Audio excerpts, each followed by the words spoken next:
Hello friends, welcome back to our YouTube channel TS exam है। Friends, आज हम उत्तर प्रदेश से related top 40 most important question लेके आए हैं जो कि यूपी होमगार्ड के एग्जाम में पूछा जा सकता है, क्योंकि ये यूपी से रिलेटेड क्वेश्चन है। तो वीडियो बहुत इंपॉर्टेंट होने वाला है, वीडियो के एंड तक जरूर बने रहेगा। और अभी तक हमारे चैनल को सब्सक्राइब नहीं किया है तो सब्सक्राइब कर दीजिए। तो चलिए हम लोग वीडियो को स्टार्ट करते हैं। तो दोस्तों, यहाँ पे हम लोग का पहला क्वेश्चन हो जाता है, उत्तर प्रदेश का स्थापना दिवस कब मनाया जाता है। तो दोस्तों, उत्तर प्रदेश का स्थापना दिवस 24 जनवरी को मनाया जाता है, इसे याद कर लीजिए। और दोस्तों, उत्तर प्रदेश का स्थापना हुआ था 24 जनवरी 1950 को, इसे याद कर लीजिए, 1950 को हुआ था। हम लोग का अगला क्वेश्चन हो जाता है, प्रश्न नंबर 2, उत्तर प्रदेश में कुल कितने मंडल हैं। तो दोस्तों, उत्तर प्रदेश में कुल 18 मंडल हैं, इसे याद कर लीजिए। दोस्तों, बात की जाए तो उत्तर प्रदेश में लोकसभा सदस्यों की सीटों की, लोकसभा सीटों की, तो दोस्तों वो उत्तर प्रदेश में कुल 80 है, इसे याद कर लीजिए। और दोस्तों, विधान परिषद की तो दोस्तों वो 100 सीट हैं, इसे याद कर लीजिए।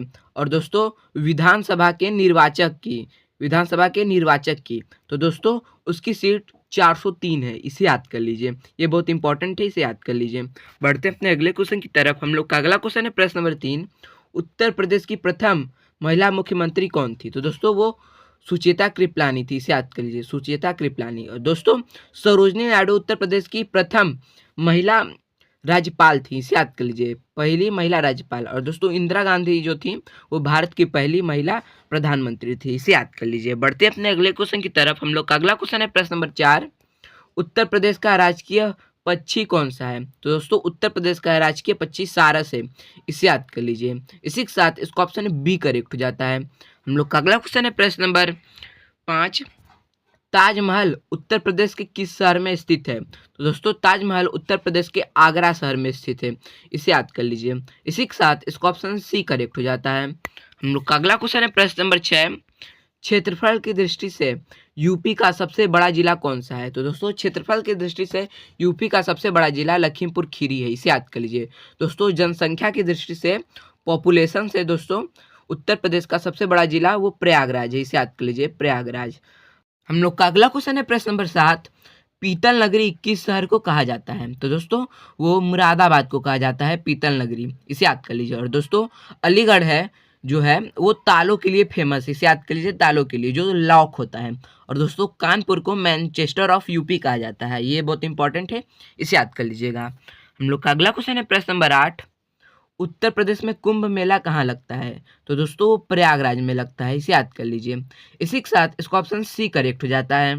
हम लोग का अगला क्वेश्चन है प्रश्न नंबर 9, कानपुर किस नदी के किनारे बसा हुआ है। तो दोस्तों, कानपुर जो है वो यमुना नदी के किनारे बसा हुआ है, इसे याद कर लीजिए। और दोस्तों, गोमती नदी के किनारे लखनऊ बसा है, ये भी इंपॉर्टेंट है, याद कर लीजिए। गंगा नदी के किनारे वाराणसी और सरयू नदी के किनारे अयोध्या, इसे याद कर लीजिए, ये बहुत इंपॉर्टेंट है, ये कई बार एग्जामों में पूछा जाता है। बढ़ते हैं अपने अगले क्वेश्चन की तरफ। हम लोग का अगला क्वेश्चन है प्रश्न नंबर 10, लखनऊ किस नदी के किनारे स्थित है। तो दोस्तों, मैंने आपको पहले ही बताया था वो गोमती नदी के किनारे स्थित है, ये बहुत इंपॉर्टेंट है, याद कर लीजिए। हम लोग का अगला क्वेश्चन है प्रश्न नंबर 11, उत्तर प्रदेश का राजकीय फूल क्या है। तो दोस्तों, उत्तर प्रदेश का राजकीय फूल पलाश है, इसे याद कर लीजिए, ये इंपॉर्टेंट है। इसी के साथ इसका ऑप्शन सी करेक्ट हो जाता है। हम लोग का अगला क्वेश्चन है प्रश्न नंबर 12, चरकुला नृत्य किस क्षेत्र से संबंधित है। तो दोस्तों, वो ब्रज भूमि से संबंधित है, इसे याद कर लीजिए। इसी के साथ इसका ऑप्शन बी करेक्ट हो जाता है। हम लोग का अगला क्वेश्चन है प्रश्न नंबर 13, उत्तर प्रदेश में अंबेडकर पार्क कहाँ स्थित है। तो दोस्तों, वो लखनऊ में स्थित है, इसे याद कर लीजिए, अंबेडकर पार्क। इसी के साथ इसका ऑप्शन सी करेक्ट हो जाता है। हम लोग का अगला क्वेश्चन है प्रश्न नंबर 14, भारत का सबसे अधिक जनसंख्या वाला राज्य कौन सा है। तो दोस्तों, भारत का सबसे अधिक जनसंख्या वाला राज्य उत्तर प्रदेश है, इसे याद कर लीजिए। और दोस्तों, भारत का सबसे अधिक क्षेत्रफल वाला राज्य कौन सा है। तो दोस्तों, वो राजस्थान है, ये इंपॉर्टेंट है, याद कर लीजिएगा। हम लोग का अगला क्वेश्चन है प्रश्न नंबर 15, यूपी में लोकसभा की कुल कितनी सीटें हैं। तो दोस्तों, मैंने आपको बताया था यूपी में लोकसभा की कुल 80 सीटें हैं, ये इंपॉर्टेंट है। इसी के साथ इसका ऑप्शन सी करेक्ट हो जाता है। हम लोग का अगला क्वेश्चन है प्रश्न नंबर 16, यूपी विधानसभा के प्रथम अध्यक्ष कौन थे। तो दोस्तों, वो राजर्षि पुरुषोत्तम दास टंडन थे, इसे याद कर लीजिए। इसी के साथ इसका ऑप्शन ए करेक्ट हो जाता है। हम लोग का अगला क्वेश्चन है प्रश्न नंबर 17, दुधवा नेशनल पार्क कहाँ स्थित है? तो दोस्तों वो लखीमपुर खीरी में स्थित है दुधवा नेशनल पार्क। इसी के साथ इसको ऑप्शन ए करेक्ट हो जाता है। हम लोग का अगला क्वेश्चन है प्रश्न नंबर 18, नवाबगंज पंछी विहार कहाँ स्थित है? तो दोस्तों नवाबगंज पंछी विहार उन्नाव में स्थित है, इसे याद कर लीजिए। इसी के साथ इसको ऑप्शन ए करेक्ट हो जाता है।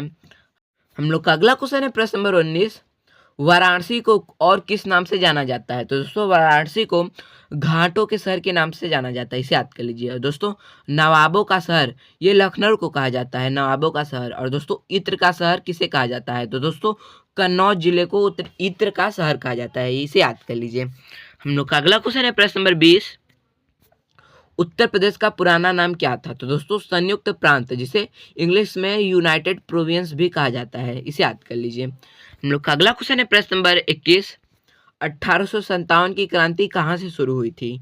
तो दोस्तों वो मेरठ से शुरू हुई थी 1857 की क्रांति, इसे याद कर लीजिए। इसी के साथ इसको ऑप्शन बी करेक्ट हो जाता है। हम लोग का अगला क्वेश्चन है प्रश्न नंबर 22, महात्मा गांधी का जन्म कब हुआ था? तो दोस्तों महात्मा गांधी का जन्म 2 अक्टूबर 1869 को हुआ था, इसे याद कर लीजिए। इसी के साथ इसको ऑप्शन ए करेक्ट हो जाता है। हम लोग का अगला क्वेश्चन है प्रश्न नंबर 23, जलियांवाला बाग हत्याकांड कब हुआ था? तो दोस्तों वो 1919 ईस्वी में हुआ था, इसे याद कर लीजिए। इसी के साथ इसको ऑप्शन बी करेक्ट हो जाता है। हम लोग का अगला क्वेश्चन है प्रश्न नंबर 24, भारत छोड़ो आंदोलन कब शुरू हुआ था? तो दोस्तों भारत छोड़ो आंदोलन 1942 में शुरू हुआ था, इसे याद कर लीजिए। इसी के साथ इसको ऑप्शन सी करेक्ट हो जाता है। हम लोग का अगला क्वेश्चन है प्रश्न नंबर 25, पानीपत की पहली लड़ाई कब हुई थी? तो दोस्तों पानीपत की पहली लड़ाई जो हुई थी वो 1526 ईस्वी में हुई थी, इसे याद कर लीजिए। इसी के साथ इसको ऑप्शन ए करेक्ट हो जाता है। हम लोग का अगला क्वेश्चन है प्रश्न नंबर 26, मुगल वंश का संस्थापक कौन था? तो दोस्तों मुगल वंश का संस्थापक बाबर था, इसे याद कर लीजिए।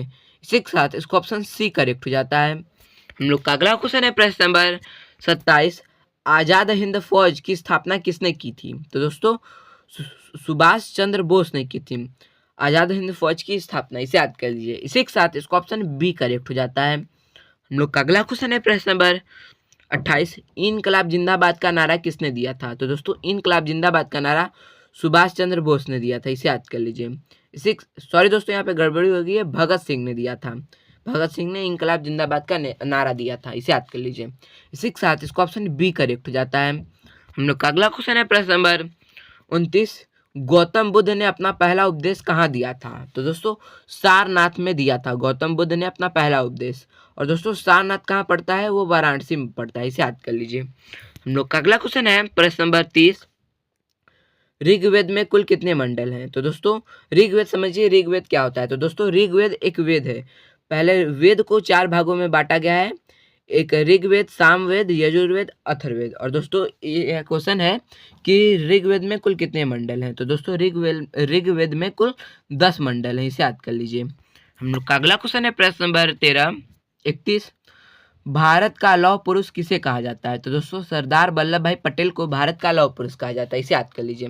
और दोस्तों iron man of the India भी कहा जाता है, वही इंग्लिश में हो गया। और दोस्तों महात्मा गांधी को नेशनल फादर कहा जाता है, इसे याद कर लीजिएगा। हम लोग का अगला क्वेश्चन है प्रश्न नंबर 32, स्वराज मेरा जन्मसिद्ध अधिकार है किसने कहा था? तो दोस्तों स्वराज मेरा जन्मसिद्ध अधिकार है वो बाल गंगाधर तिलक ने कहा था, इसे याद कर लीजिए। हम लोग का अगला क्वेश्चन है प्रश्न नंबर 33, अशोक किस वंश के राजा थे? तो दोस्तों अशोक जो थे वो मौर्य वंश के राजा थे, इसे याद कर लीजिए। और दोस्तों मुगल वंश के राजा कई बार पूछा जाता है तो अकबर थे, इसे याद कर लीजिए। और गुप्त वंश के राजा चंद्रगुप्त मौर्य थे, ये इंपॉर्टेंट है, याद कर लीजिएगा। हम लोग का अगला क्वेश्चन है प्रश्न नंबर 34, हवा महल कहाँ स्थित है? तो दोस्तों हवा महल जयपुर में स्थित है, इसे याद कर लीजिए। हम लोग का अगला क्वेश्चन है प्रश्न नंबर 35, स्वर्ण मंदिर कहाँ स्थित है? तो दोस्तों वो अमृतसर में स्थित है। हम लोग का अगला क्वेश्चन है प्रश्न नंबर 36, दांडी यात्रा किसने शुरू की थी? तो दोस्तों महात्मा गांधी ने शुरू की थी दांडी यात्रा। इसी के साथ इसको ऑप्शन बी करेक्ट हो जाता है। हम लोग का अगला क्वेश्चन है प्रश्न नंबर 37, भारत के प्रथम राष्ट्रपति कौन थे? तो दोस्तों भारत के प्रथम राष्ट्रपति डॉक्टर राजेंद्र प्रसाद थे, इसे याद कर लीजिए। और दोस्तों भारत के प्रथम पीएम जो प्रधानमंत्री वो पंडित जवाहरलाल नेहरू थे, ये याद कर लीजिएगा। हम लोग का अगला क्वेश्चन है प्रश्न नंबर 38, चौरी चौरा कांड कहाँ हुआ था? तो दोस्तों चौरी चौरा कांड गोरखपुर में हुआ था, इसे याद कर लीजिए। इसी के साथ इसको ऑप्शन बी करेक्ट हो जाता है। हम लोग का अगला क्वेश्चन है प्रश्न नंबर 39, वास्को डिगामा भारत कब आया था? तो दोस्तों वो 1498 ईस्वी में आया था, वास्को डिगामा भारत। इसी के साथ इसका ऑप्शन बी करेक्ट हो जाता है। हम लोग का अगला क्वेश्चन है प्रश्न नंबर 40, अकबर का मकबरा कहाँ स्थित है? तो दोस्तों वो सिकंदरा में स्थित है। अकबर का मकबरा सिकंदरा में स्थित है, इसे याद कर लीजिए। इसी के साथ इसका ऑप्शन सी करेक्ट हो जाता है।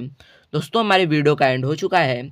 अगर आपको यह वीडियो अच्छा लगा तो इसे ज़रूर से ज़रूर लाइक करें और अपने दोस्तों में ज़रूर शेयर करें, और हमारे चैनल को सब्सक्राइब नहीं किया तो सब्सक्राइब कर दीजिए। तो चलिए हम लोग मिलते हैं अगले वीडियो में। वीडियो को एंड तक देखने के लिए धन्यवाद।